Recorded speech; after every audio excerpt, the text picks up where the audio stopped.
பார்ப்போம் என்றால் இப்படி நிறைய காரியங்கள் சொல்லப்பட்டிருக்கிறதை நம்ம பார்க்கிறோம். அப்போது சோலா ஸ்கிரிப்சர் சோலா கிறிஸ்டஸ் என்பது அங்கே ஆள் நடுவில் யார் ஆள் கிடையாது. என்ன சொல்கிறாங்க, நீங்கள் ப்ரைவேட் கன்ஃபெஷன் வந்தால் பாவ மன்னிப்பை நாங்கள் கொடுக்குறோம் போப்பை சார்ந்தவர்களும். அதுக்கு அவங்க என்ன சொல்கிறாங்க, ஒரு வசனம் சொல்கிறாங்க, இது பரலோகத்தின் திறவுகளை நான் உங்களுக்கு கொடுக்குறேன். பேதுருக்கு சொல்கிறார் ஆண்டவர்களே, the key of the kingdom of heaven. எவருடைய பாவங்களை மன்னிக்கிறீர்களோ அவருடைய பாவங்கள் மன்னிக்கப்படும், எவருடைய பாவங்கள் மன்னிக்கப்படாது இருக்கோ அவருடைய பாவங்கள் மன்னிக்கப்படாது. கட்டு அவிழ்ப்பதும் கட்டு லூசனிங் ஆஃப் த கட், இதை அவர்கள் எடுத்துக்கொள்கிறார்கள். ஆனால் அதை அவர்கள் தகுதியாக இல்லை. அதற்கு இயேசு பெருமான் பேதுருக்கு கொடுத்தது is not automatically transferred to any other person who claim to be in the line of apostolic line. இப்போ கூட நம்ம நிறைய பேர் அப்போஸ்தல திருச்சபையெல்லாம் வச்சுருக்கிறாங்க. அப்போஸ்தல காரியங்களே நம்ம பேசுகிறோமா என்பது அது ரொம்ப ஷார்ப்பாக பார்த்தோம்னா அது இல்லை என்று தான் தோணுது. அப்போ கிறிஸ்து தான் அவருக்கு அந்தாண்டவரப்பா. லூத்தர் என்ன சொல்கிறாரு, என்ன ஒரு கிறிஸ்துவன் செய்ய வேண்டிய விஷயம் என்னன்னு சொன்னால், a Christian should practice what Jesus Christ or the apostles have taught and practiced. இயேசு கிறிஸ்து என்ன சொன்னாரோ அல்லது என்ன பிரசங்கித்தாரோ அப்போஸ்தலர்கள் என்ன சொன்னாரோ அதுதான் நம்ம செய்ய வேண்டும். அது இல்லாமல் வேறு யார் சொன்னாலும் நம்ம செய்யக்கூடாது என்று சொல்கிறார் சோலஸ் கிறிஸ்டாஸ் என்று நம்ம பார்க்குறோம். அதே மாதிரி அப்போ ஃபெய்த்ன்றது அதான் அவர் சொல்கிறார், ரோமர்லேயும் வருது, குறைந்தலில் வருது. நான் புண்ணியங்களால் நம்ம பாவத்தை நம்ம சுமந்து கொள்ள முடியாது. எந்த இடத்துக்கு போனாலும் சரி, கடவுளை நாம் அறிந்து கொள்ளவில்லை என்றால், கடவுளுடைய காரியங்களை நாம் தெரிந்து கொள்ள வேண்டும் என்றால் எங்கேயும் நம்ம போய் என்ன பண்ண முடியாது, மீட்பை பெற்றுக்கொள்ள முடியாது. அப்போ ஆகினால அந்த விசுவாசம் இருக்க வேண்டும். கடவுள் நமக்கு எல்லாத்தையும் செய்கிறார். அந்த விசுவாசனால தான் அந்த கடவுள் மீது இருக்கிற அந்த ஆண்டவர் மீது அந்த விசுவாசம் இல்லை என்றால் நாம் எதுவுமே செய்ய முடியாது சொல்லப்படுகிறோம். என்ன ஒன்று இங்கே ஒரு பாடல் ஒன்று படிக்கிறோம் பாருங்க, ரொம்ப சிறப்பாக இருக்குது. எப்படி இருந்தால் கூட அன்போடு உருகி அகங்குழைவார்கன்றி என்பலாம் மணியினை எய்த ஒண்ணாது. என்னது, என்பே விறகாய் இறைச்சி அறுத்திட்டு பொன்பூர் கனலில் பொரிய வரிப்பினும். இது இவருடைய திருமூலர் பாட்டு. அது 13 அதிகாரம். என்னன்னா, நான் என்ன செஞ்சாலும் சில சத்தமிடுகிற தாளம் போலும் மகிழ்த்தாளம் போல இருப்பேன். அன்பு பற்றி பேசும்போது சொல்றாரு, இந்த அன்புக்கெல்லாம் அடையாளமாக இருப்பது கிறிஸ்து மீது இவைகளெல்லாம் நாம் விசுவாசித்து ஏற்றுக்கொள்ள வேண்டும் என்பது தான் அந்த விசுவாசம்தான். ஆனால் இதனால் நற்செயல் நம்ம செய்யக்கூடாது. அது நல்லா கவனிக்கணுங்க. நற்செயல்கள் என்பது சடங்காச்சாரங்களே ரோமன் சபை வற்புறுத்தியது. ஆனால் கனிகள் ஆண்டவர் சொல்லி என்ன சொன்னால், நீ விசுவாசத்தினாலே ஆண்டவர் ஏற்றுக்கொள்ளும் பொழுது ரட்சிப்பு அடையும் போது நற்செயல்கள் தானாக வருகின்றன. அதனால்தான் நற்செயல் வருது. நற்செயல் மூலமாக நீ மீட்பை பெற்றுக்கொள்ள முடியாது. அந்த விசுவாசம் தான் ஜஸ்டிஃபை பண்றார் ஆண்டவர்.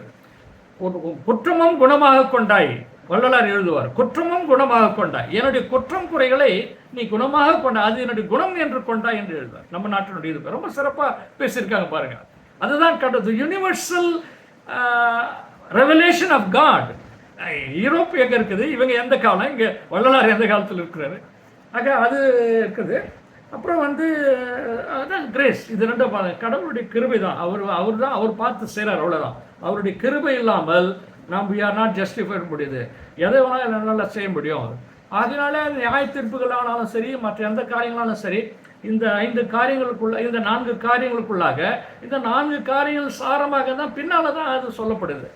என்ன செய்யறது, நீங்கள் இதெல்லாம் கடவுளுக்கு மகிமை கொண்டு வரணும் என்று சொல்லப்படுகிறது. இப்போ திருவிகா என்ன சொல்கிறாருன்னா, Thiruvika was not happy about the interpretation of the Vedas by, ஏன்னா இவர் அதே வேதத்தில் 8ஆம் நூற்றாண்டினுடைய சங்கரர் என்ன சொல்கிறாரு, ஆன்மா பரமான்மான்னு பேசுகிறார். இந்த ஆன்மாவும் பரமான்மாவும் மரணத்துக்கு பின்பு ஒன்றிக்கிறது, ஒன்னஸ் அப்சார்ப்ஷன் என்று சொல்கிறாரு. 16ஆம் நூற்றாண்டில் ராமானுஜர் என்ன சொல்கிறாரு, ஒன்றிப்பு இல்லை, நியர்னஸ் டு காட், கடவுளோடு வாசமாக வெளிப்படுத்தல் பேசுறது ஆண்டவர் சொல்கிறது. இதெல்லாம் இந்த கருத்துக்களை இங்கே ராமானுஜர் 16ஆம் நூற்றாண்டில் சொல்கிறாரு. அது எப்போ நமக்கு வந்துச்சு ஆண்டவருடைய வெளிப்பாடு. ஸோ ஒன்றிப்பு இல்லை, நியர்னஸ் டு காட் என்று அவர் சொல்லுகிறார். இது மாதிரி வரிசையாக போயின்னு இருக்குது. இது ஏன்னு சொன்னால் நமக்கு மொழி தரல, நம்ம நேரம் படிக்கலை. இப்போ நம்ம கூட நிறைய விளக்கங்கள், ஏன் இவ்வளோ டினாமினேஷன் டிஃப்ரென்சஸ் இருக்குது? Because there are interpreters in between. But God is capable of revealing His truth to any believer who humbles himself and comes to the feet of Christ to know the truth. வாசக ஞானத்தால் வருமோ சுகம் என்பது தாய்மானவருடைய பாடல். படிக்கிறதுனால சுகம் என்பது bliss that we get after death. அதனால் அதுதான் திருவி என்ன சொல்கிறாரு, என்னைக்கு ராமானுஜரும் சங்கரரும் உரை எழுதினாங்களோ எல்லா குழப்பமும் சேர்ந்து சொல்கிறாரு. இதுதான் நான் என்ன சொல்கிறேன், எராஸ்மஸுக்கு ஒப்பிட்டு பேசினேன். எராஸ்மஸ் அந்த கிரேக்கு அது ரொம்ப பெரிய சிறப்பான மொழிபெயர்ப்பு இல்லை என்றால் கூட ஃபஸ்ட்டு டைம் கிரேக்கத்தில் அவர் லத்தீன்லேருந்து கிரேக்கத்தில் அவர் மொழிபெயர்க்கிறார். அந்த மொழிபெயர்ப்பை அந்த காலத்தில் இருந்த அவர்கள் எஜுகேட்டட் லே பீப்புள் படிக்க ஆரம்பித்ததுனால, நீங்கள் கூட பாருங்கள், நீங்கள் எவ்வளோ பிரசவம் வேணா கேளுங்க, என்னுடைய அனுபவத்தை நான் சொல்கிறேன் பாருங்கள். நீங்கள் உட்காந்து அமைதியாக காலையில் நீங்கள் திருமறை எடுத்து படிங்க, கடவுள் உங்கள்கிட்ட பேசுகிற விதமே வேறு. ஆனால் அது உதவியாக இருக்கும். இன்டர்பிரிட்டேஷன்ஸு, ஹிஸ்ட்ரி, பேக்ரவுண்டு தெரிந்து கொள்வதற்கு. Those are knowledge about the book of scriptures, even sometimes about the nature of God. But not itself can give you the bliss that God is willing to give to an individual. ஒரு தனி மனிதனுக்கு கொடுக்க வேண்டியதை அது இல்லைன்றது. அதுதான் திருவியாவை நான் ஒப்பிட்டு பேசினேன்.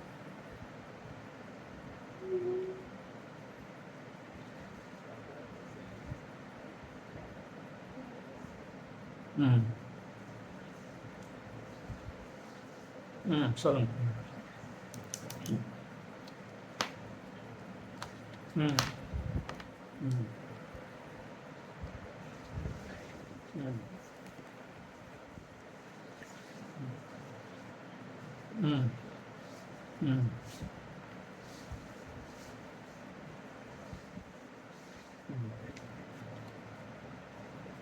ஒரு சிறப்பான கேள்வி அதை நான் பார்க்குறேன். ஆனால் ஒரு புரிந்து கொள்வதற்கு ஒரு என்னன்னு சொன்னால், மடத்துக்குள் தலைவர்கள், மடம் ஒரு பக்கம், மடத்துக்குள் பொதுமக்களுக்கு அவர், ஏன்னா பைபிளே உங்களுக்கு நமக்கு தெரியும், கிரீக் லாட்டினில் தான் இருந்தது, யாரும் படிக்க முடியாது. முதல்ல படிக்கிறதுக்கு அலோவ் பண்ணல. நம்ம நாடு மாதிரி தான். சத்திரியன் என்னது வேதம் படித்தா காதில் இருத்து, இன்னைய வரைக்கும் ஏன் ஸ்லோகத்தை சான்ஸ்கிரிட்டில் சொல்லிங்கிறானுங்க, ஏன் தமிழில் சொல்லுவான், நமக்கு விளங்கணுன்றதுக்காக சொல்கிறேன். அது போல தான். ஆனால் சாதாரண மக்களுக்கு போதனையாக அவர்கள் கொடுத்ததுனால அந்த போதனை அதை தவிர அவங்களுக்கு வேற கிடையாது, இன்ஸ்ட்ரக்ஷன் கிடையாது. இந்த ப்ரீஸ் சொல்றது தவிர வேற இதுதான் போகணும், மரியாதை தாய் மரியா வாழ்க்கன்னு சொல்லணும், ரோசரி இது பண்ணணும், நீ அந்த இந்த விஷயத்துக்கு அந்த நேர்கிட்ட வேண்டிக் கொள்ளு, அந்த விஷயத்துக்கு அவிலா கிட்ட வேண்டிக் கொள்ளு, இப்படி ஒரு லிஸ்ட் ஆஃப் சயின்ஸ் வச்சிருக்காங்க பாருங்க. அந்த சயின்ஸ்லாம் ஒருத்தர் ஒரு சயின்ட் ஒரு ஒரு காரியத்திற்கு அவர்கள் எப்படி கல்விக்கு சரஸ்வதி லக்ஷ்மி நம்ம வச்சுங்கிறோமோ அந்த மாதிரி மெடிவல் ரோமன் கத்திரிகளை வச்சுருந்தாங்க. அப்போ அதுதான் முக்கியமாக இருந்தது. இவர் சாதாரண மக்களுக்கு அது பொருந்துமா என்பது ஒரு புதிய சிந்தனையாக இருக்கிறது எனக்கு. அது it does not apply to the common people தான் நினைக்கிறேன். ஏன்னா காமன் பீப்புள் சொன்னதை நம்பிட்டாங்க. ஆனால் திருமறையை படித்து அதன்படி நாம் செய்யவில்லை என்றால் நமக்கும் அது அப்ளை ஆகும் என்பது தான் என்னுடைய கருத்து. வேறு கருத்து இருந்தால் மற்றவர்கள் சொல்லலாம். சொல்லுங்க.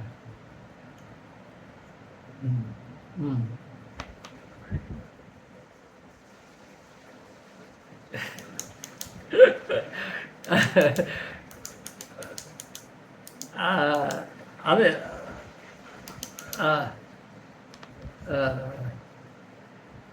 அதாவது திருமணத்தை பொறுத்தவரையில் டான்ஸ் அப்படியா? சரி சரி, நன்றி. அதாவது திருமணத்தை பொறுத்தவரையில் there is a dance fee and license ஃபீன்னு ஒன்று prescribed by the government. அது அவங்க கவர்மெண்ட் கொடுத்துருவாங்க, அது அவங்க பாஸ்டர்ஸ் அதை வசூலிப்பாங்க. இது இல்லாமல் சில இடங்களில் திருச்சபை தி சோர்ஸ் ஆஃப் எப்படி நீ 10% கொடுத்து தான் ஆகணும், although there is no teaching in Jesus Christ teaching தசம பாகத்தை பற்றிய கருத்துக்கள் இல்லை. பாலுடைய ரைட்டிங்ஸில் அவனவன் விசனமாயமல்ல கட்டாயமல்லன்னு சொல்கிறாங்க. ஆனாலும் வந்து பழைய ஏற்பாட்டில் கூட தசம பாகங்களை பண்டகசாலையில் கொண்டு வந்து சேருங்கள் தான், for the public use, not for the use of the church. பண்டகசாலை என்பது அது வந்து ஃபெமைன்ட் காலங்களிலே மக்களுக்கு கொடுப்பதற்கு யோசப் காலத்துலேருந்து இருக்குது. அது மாதிரி இருக்குது. There are instances where Abraham paid tithes அப்படி வருது. அதனால் இதை எப்படி வேணாலும் பயன்படுத்தி கொள்கிறார்கள். என்னுடைய தனிப்பட்ட கருத்து வந்து anything that is valued on the basis of money cannot be a valid thing. இந்த ஆண்டவர் எல்லாம் மீட்பே இலவசமாக தானே பெற்றுக்கொள்கிறோம். நம்மளை மாதிரி யாருங்க நீ கோயிலுக்கு வந்துட்டு காணிக்கு போடாது போனால் வெளியே வந்து ஐயர் வந்து வெளியே தோத்தனம் பண்ணிட்டு சட்டையை பிடிக்கிறதில்ல, எவ்வளோ காணிக்கு போட்டேன், நீ போட்டாலும் உண்டு, இல்லைன்னா அது ஒரு குட் திங் நான் பார்க்குறேன். கம்பல்ஷன் கிடையாது. ஆனால் நீ ஒரு சின்ன கோயிலுக்கு போனால் கூட ஒரு வெத்தலை பாக்க வாங்கணும், தேங்காய் வாங்கணும், இது வாங்கணும், அதை வாங்கணும், ஒரு செலவு இல்லாமல் நீ போய் சாமி கும்பிட்டு வர முடியாது. அந்த வகையில் நம்ம கொஞ்சம் பெட்டராக இருந்தால் கூட இது வந்து நீங்கள் சொன்ன மாதிரி அது வந்து ஒரு பெரிய டாக்டரினல் டிஸ்அக்ரிமெண்ட் இல்லை. தனிப்பட்ட முறையில் திருச்சபை அவங்கவுங்க ஒரு திருச்சபை ஒழுங்கு வச்சுருக்கிறாங்க, எப்படி ஜஸ்டிஃபை பண்ணுறாங்கன்னு தெரியல. ஆனால் பொதுவாக அதை தான் சிம்போனின்னு சொல்கிறேன்ல, பணத்தை கொடுத்து நம்ம எதுவும் வாங்க முடியாது, ஆசீர்வாதத்தையும் வாங்கிக்கொள்ள முடியாது, பாவ மன்னிப்பையும் வாங்கிக்கொள்ள முடியாது. அதுக்கு தான் இந்த 4 காரியங்களை லூத்தர் அழகாக பேசினார்.